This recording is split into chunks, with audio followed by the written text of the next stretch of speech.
Are you looking to visit Europe and can't seem to make up your mind where to go? In this video, I will introduce you to one of the most beautiful cities in Europe and indeed, the world. Barcelona. If you only have one day or 24 hours to spend in Barcelona, this video will help your travel planning. The historically rich city is also one of Europe's cultural and financial hubs and has a lot of historical structures and attractions to entertain you. Watch to the end to get important tips to help you make your trip memorable and stress-free. As in all our videos, I would never encourage anyone to just take one day to visit a major city. It takes much longer than that, of course. But are you curious to see what Barcelona can offer you in just 24 hours? This impressive itinerary provides just what you need to make a one-day stay in Barcelona an unforgettable one. Get an early start. Let's begin. Start your day with an energizing breakfast from any cafe close to your hotel or in the city to fuel your body for the exciting day ahead. Quick tip. Have breakfast outside your hotel. It is a lot cheaper and will wake you up to the vibe of the city. Also, you can count on a refreshing glass of fresh orange juice, squeezed on the spot, just for you. La Sagrada Familia. At 8 a.m., your tour starts at La Sagrada Familia, the most popular tourist attraction in Barcelona, with more than 2 million tourists visiting the site every year. It is a large and intricate church designed by Spain's famous architect, Antoni Gaudi. I always recommend starting any city with the most popular venue or site. You may spend time waiting in line. And you don't want to miss it. Some parts of this famous building have been made UNESCO World Heritage Sites because of their unique features. This is not the only artistic architecture built by Gaudi. His works are exemplary and 6 other buildings designed by him have been made UNESCO World Heritage Sites. La Sagrada Familia, famously known as Basilica de la Sagrada Familia, is the largest unfinished Roman Catholic church in the world. Its construction began in 1882 under Francisco de Paula del Villar, who resigned after a year, and was replaced by Antoni Gaudi. It is expected that the construction of the church will be finished by 2026. Apparently, they are already selling tickets to enter, so be aware if you plan on traveling in 2026. The famous architect incorporated Gothic and Art Nouveau styles in designing the church.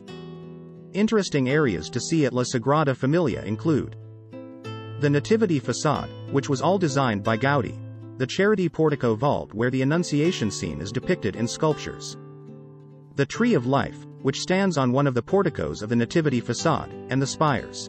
Pictures do little justice to the finer intricacies of the church's facades, the glass-stained windows and the vaulted ceilings. Be prepared to be blown away by this majestic building. Park Guell. At 10:30, walk on to Park Guell to view another Gaudi original with its trademark mosaic designs. It is a 26-minute walk from La Sagrada Familia, but you can get a bus which takes 9 minutes. Park Guell is situated on Carmel Hill. This impressive park remains Barcelona's most visited park and was constructed between 1900 to 1914. Originally intended to serve 60 single-family residences, it was converted into a public park in 1923, and has remained one of his most colorful and masterful works of art. On entering the park, you will encounter the friendly lizard, watching over the entrance of the market hall. Other sources of interest include Market Hall and the winding bench, which are created like children's toys. They are full of vivid colors and twist around like a snake, while providing a majestic view over the city. Although it is a free entry zone, accessing the most famous parts of the park such as the serpent-shaped colorful bench and the lucky lizard structure requires a token fee. Book your tickets in advance so as not to miss out on this masterpiece. Ciutadella Park. At noon, we head over to the Ciutadella Park, the greenest oasis in Barcelona. This idyllic park covers an impressive 70 acres of land and water, featuring a zoo, a small lake, an impressive fountain, and can be used as a picnic site, a rowing expedition, or just when you feel like taking a long walk, while admiring the beauty of nature. While walking around this beautiful park, you will encounter plenty of colorful gardens, playgrounds and natural waterfalls to make your walk more interesting and fulfilling. The park also harbors buildings of national importance such as the Catalan Parliament. Barceloneta Beach. At 1:30 p.m., at the peak of a warm, sunny day, we head over to one of Europe's most beautiful beaches, Barceloneta Beach. This beach is linked to the fishing quarter of the same name, Barceloneta, where the locals come to enjoy dishes of fish and other seafood. Barceloneta's sandy beach can get very busy in the summer, with tourists and locals enjoying the cool sea breeze and the tasty varieties of foods and drinks offered by restaurants and nightclubs lining the beachside.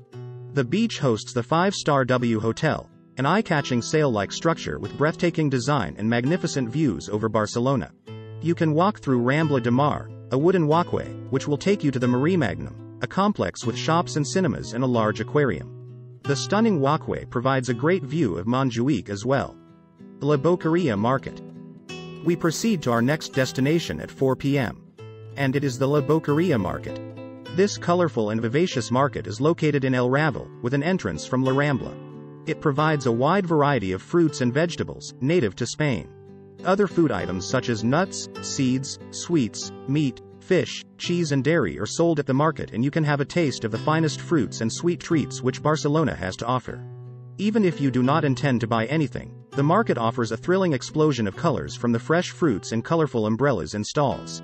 You can also check out the Columbus Monument, which is located at the site where Columbus returned to Spain after his first voyage to the Americas, at the end of the boulevard. While in La Boqueria Market, ensure you are careful with your belongings. It is a busy market and scammers and thieves thrive in these busy areas, especially when they are full of unsuspecting tourists. Gothic Quarter.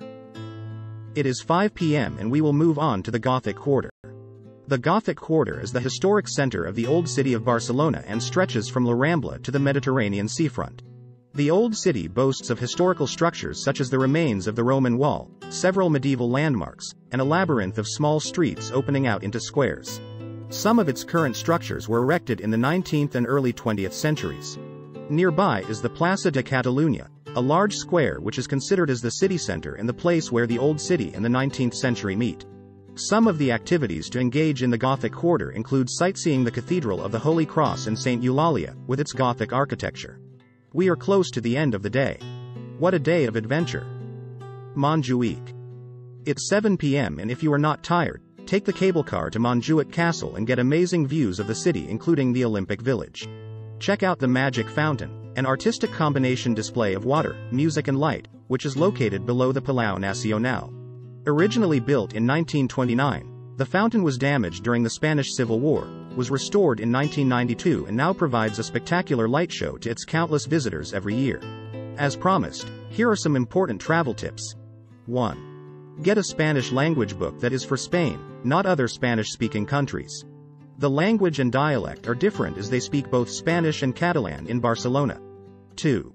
Comfortable shoes are essential if you truly want to enjoy the beautiful attractions the city has to offer. You can move from one attraction to the next using a bus, but walking is the best way to view the architectural buildings from different angles and at different levels. However, if walking is not your thing, you can still opt for comfortable shoes, to ensure you are relaxed and comfortable enough to enjoy the sights.